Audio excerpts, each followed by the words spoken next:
lagi dengan kami di Sabtu Parenting Ayah Bunda bersama saya, Mainar Pravaria Mulinentias, yang biasa dipanggil Imung atau Minar, dan ibu saya Dia Swastika yang mengajar di SMP Negeri 7 ini. Bapak Ibu, Ayah Bunda yang berbahagia, saat ini kami akan sharing tentang komunikasi antara ayah, bunda, dan anak-anak.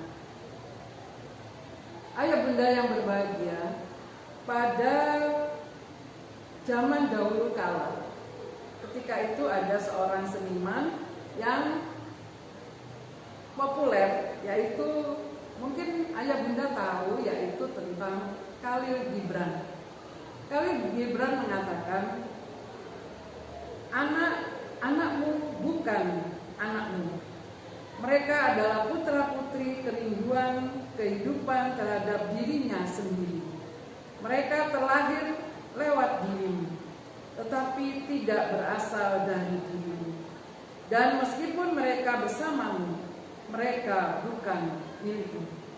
Itu adalah cuplikan syair Khalil Gibran. Filosofi pada waktu itu, Khalil Gibran sudah mengatakan bahwa anakmu bukan anakmu. Ayah bunda yang berbahagia, kita orang tua adalah kepanjangan tangan Tuhan atas penciptaan anak-anak itu. Karena itu di sini Khalil Gibran mengatakan anakmu bukan anakmu. Itu filosofi zaman dahulu kala. Kira-kira bagaimana ya Mbak dengan pada zaman sekarang? Di zaman sekarang ada teori baru yang sangat menarik untuk kita ulas pada pagi hari ini, yaitu tentang teori generasi. Bapak Ibu bisa lihat di layar Bapak Ibu.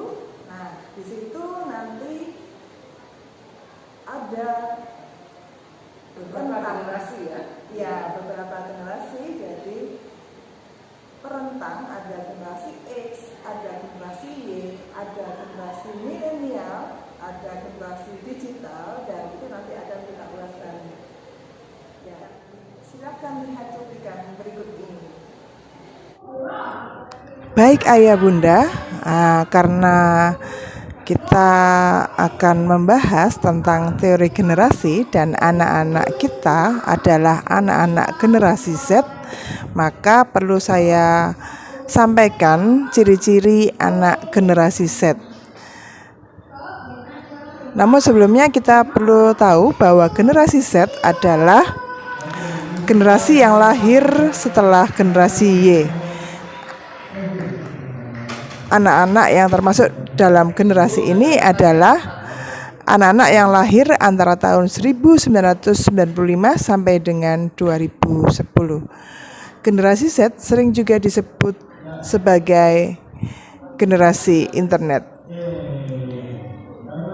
Anak-anak generasi Z memiliki karakteristik yang unik yang harus ayah bunda ketahui.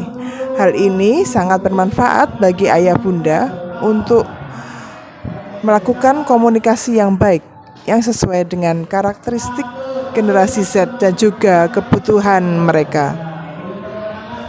Pada umumnya, anak-anak generasi Z selalu terhubung dengan dunia maya dan dapat melakukan segala sesuatunya dengan menggunakan kecanggihan teknologi yang ada. Anak-anak ini sudah terbiasa memegang gadget sejak kecil. Pengenalan teknologi dan dunia maya ini sangat berpengaruh pada perkembangan kehidupan dan kepribadian mereka. Adapun karakteristik generasi Z adalah yang pertama, mereka dikatakan sebagai anak yang mahir teknologi. Bagaimana tidak ayah bunda, generasi Z merupakan generasi yang lahir di zaman teknologi dan sudah bersentuhan dengan teknologi sejak dini.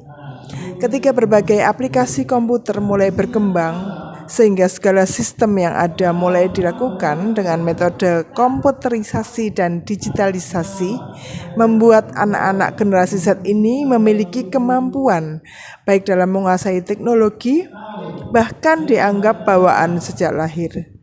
Generasi ini cepat sekali beradaptasi dengan berbagai perkembangan teknologi, sehingga kemampuan ipteknya dapat diandalkan. Karakteristik yang kedua untuk generasi Z, mereka adalah suka berkomunikasi secara maya. Mereka dapat berkomunikasi dengan semua kalangan. Gaya berkomunikasi generasi ini lebih banyak menggunakan berbagai macam jejaring sosial yang semakin merebak di dunia internet. Hal ini secara tidak langsung menyebabkan mereka dapat berkomunikasi dan berekspresi secara spontan, sehingga terkadang seolah bertindak atau berkata tanpa sopan dan santun. Karakteristik ketiga yaitu mereka generasi Z dengan bebas bisa memberitahukan kepada dunia tentang kegiatan mereka, hobi mereka, dan lain sebagainya. Nah, hal ini mengandung sisi positif dan negatif. Sisi positifnya adalah mereka bisa menjadi lebih kreatif untuk menyuarakan pendapat mereka. Tetapi di sisi lain akan sangat berbahaya jika dimanfaatkan oleh orang-orang yang tidak bertanggung jawab. Nah, hal ini sangat diperlukan pengawasan ayah bunda secara mutlak untuk menghindari hal-hal yang tidak diinginkan. Karakteristik yang ketiga adalah anak-anak generasi Z dikatakan lebih mandiri daripada generasi sebelumnya karena mereka lebih sering mengambil keputusan secara mandiri tanpa melibatkan peran dan pertimbangan dari orang lain. Tidak hanya itu, anak-anak generasi Z lebih suka memilih untuk belajar dan berkembang sendiri. Karakter yang kelima adalah generasi Z disebut memiliki sikap toleransi yang baik. Generasi yang umumnya lahir di akhir abad 19 ini mulai bisa menerima segala perbedaan yang ada dengan sikap lapang dada, disertai dengan toleransi. Siswa kategori generasi Z ini juga dapat menerima dan menghormati semua orang dan lingkungan yang berbeda dengannya. Dan karakter yang terakhir adalah generasi Z memiliki ciri-ciri yang tidak cepat puas diri. Mereka memiliki suatu ambisi, karir dan perkembangan diri serta kesuksesan merupakan cerminan karakter dari generasi di era digital ini. Karakter individualistis dan egosentris sedikit banyak muncul di dalam diri anak generasi Z karena adanya ambisi yang penuh. Nah, ayah bunda, setelah kita mengetahui karakter dari anak-anak generasi Z, saya akan menyampaikan kelebihan dan kekurangan generasi Z. Untuk kelebihan yang dimiliki oleh anak-anak generasi Z diantaranya adalah yang pertama, anak-anak memiliki intelektual yang baik. Yang kedua, mereka lebih terbuka terhadap segala sesuatu. Yang ketiga, mereka memiliki akses untuk dapat informasi yang lebih banyak. Dan yang keempat, mereka memiliki motivasi yang tinggi terhadap suatu hal. Dan yang terakhir, mereka bisa disebut anak yang multitasking. Mereka dapat melakukan banyak hal dalam satu waktu. Namun demikian juga ada kekurangan ayah bunda. Untuk kekurangan dari generasi Z adalah yang pertama, individualistis dan egosentris.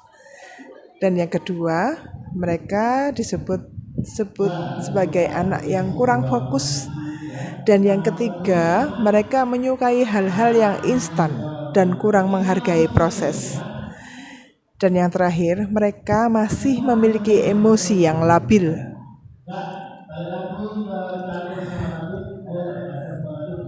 Nah, untuk mengatasi kekurangan ini, kekurangan yang dimiliki oleh generasi Z, adapun saran yang boleh saya sampaikan di sini untuk ayah bunda di lingkungan keluarga, yang pertama adalah memberikan bimbingan dan arahan. Meskipun anak-anak sudah lebih mandiri dan cepat tanggap terhadap kemajuan teknologi, tentu saja bimbingan tetap diperlukan. Hal ini diupayakan untuk menghindari hal-hal yang tidak diinginkan. Misalnya, pengaruh buruk teknologi terhadap kejiwaan dan tumbuh kembang anak. Yang kedua, ayah bunda dapat melakukan komunikasi yang baik. Ayah bunda harus melibatkan kegiatan yang aplikatif dan juga melibatkan teknologi dalam berkomunikasi. Hal ini dapat memacu anak-anak untuk lebih kreatif, lebih dapat memecahkan sebuah masalah. Dan yang ketiga adalah mengakomodir kegemaran mereka bermedia sosial. Nah, perlu ayah bunda ketahui bahwa media sosial tidak selalu buruk, tergantung bagaimana cara kita mengarahkan mereka. Ayah bunda, saya juga yakin ya bahwa ayah bunda tidak mungkin menghentikan anak-anak dalam menggunakan media sosial. Namun akan lebih baik jika ayah bunda mengajak anak menggunakan media sosial sesuai dengan kebutuhannya. Demikian yang dapat saya sampaikan ayah bunda. Semoga dapat menjadi manfaat untuk kehidupan selanjutnya. Terima kasih. Ayah bunda yang berbahagia, sebelum nanti kita mendengarkan penjelasan tentang teori generasi yang terbaru, saya sebagai ibu itu juga sudah merasakan betapa saya tidak pernah akur ini, seperti saya dengan ini, tidak seperti yang penjenengan lihat. Sebetulnya setiap kali ada pemberontakan dari mereka, dan itu ayah bunda harus menyadari dan ayah bunda harus sabar untuk menangani hal-hal yang demikian. Silakan, Mbak Imu. Ya, saya akan menyampaikan beberapa teori generasi. Untuk yang pertama, generasi X lahir di tahun 1963 sampai 1981. Ayo, siapa Bapak Ibu, ayah bunda yang lahir di tahun ini adalah generasi X. Generasi X adalah generasi yang dibesarkan dalam situasi politik dan ekonomi yang cukup sulit. Jadi, dunia tempatnya kacau dan tidak aman. Mulai dari menerima keperbedaan etnis dan warna kulit, ya, lalu perubahan besar dalam keluarga, juga peluncuran pertama CNN sebagai stasiun TV berita 24 jam dan MTV sebagai stasiun TV musik 24 jam. Sedangkan teori generasi yang kedua yaitu generasi Y, generasi milenial, lahir di tahun 1982 dan 1994. Nah, ini saya juga termasuk generasi Y atau generasi milenial.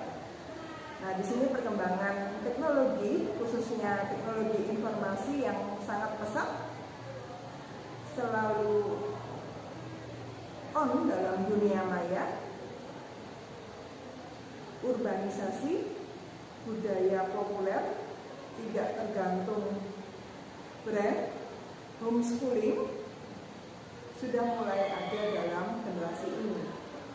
Maka akan menjadi pribadi yang pragmatis, mandiri, dapat mengontrol nasib sendiri, kebenaran itu relatif dan tidak mutlak. Jadi bisa menerima perbedaan, sudah bisa menerima perbedaan.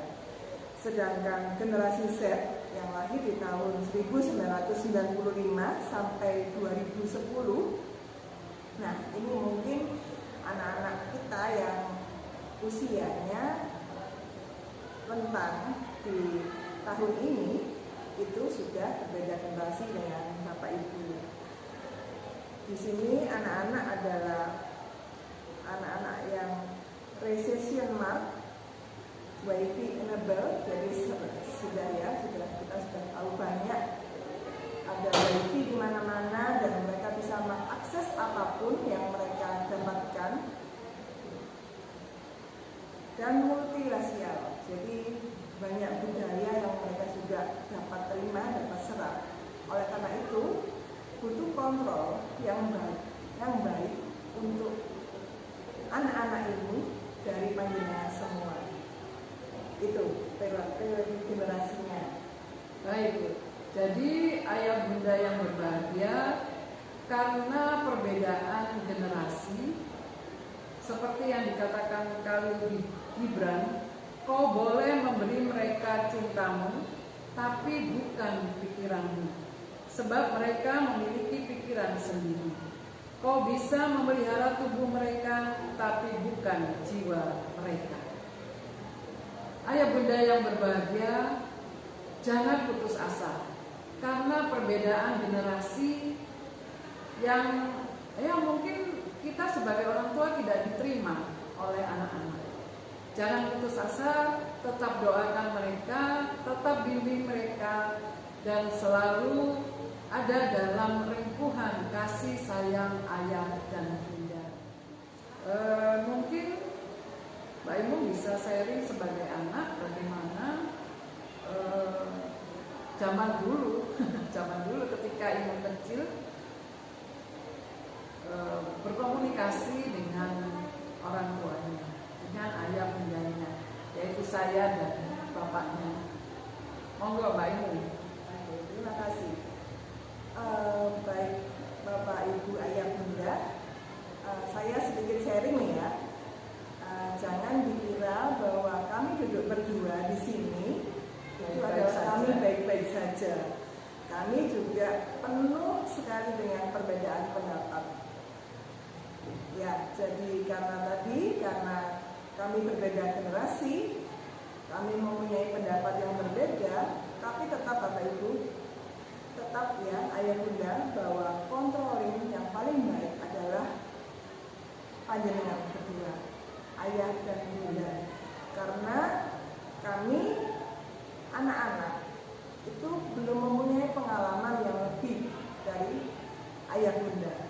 Ayah bunda boleh mengontrol, namun juga tidak memaksa. Mungkin seperti itu ya. Seperti itu ya. Ya, betul. Jadi memang seperti itu. Ya, seperti yang dikatakan Khalil Gibran. Kau bisa melihara tubuh mereka, tapi bukan jiwa mereka. Waduh, saya pagi ini merasa puitis, ayah bunda yang berbahagia. Jadi saya memang menyitir dari syair-syair yang diberikan oleh Khalil Gibran, yang memang sampai saat ini juga bermanfaat. Saya kira masih ada relevansinya dengan teori-teori generasi seperti itu. Baiklah, kita akan mengakhiri kegiatan Sabtu Parenting Ayah dan Bunda pada pagi hari ini. Semoga apa yang kami sampaikan, apa yang kami sharingkan pada pagi hari ini bisa menjadi kekuatan baru, bisa menjadi semangat baru untuk ayah bunda dalam membimbing nanti anak-anak, hingga nanti anak-anak menjadi dewasa. Sekian dari kami. Terima kasih dan mohon maaf jika ada kata-kata kami yang kurang berkenan. Terima kasih. Selamat pagi.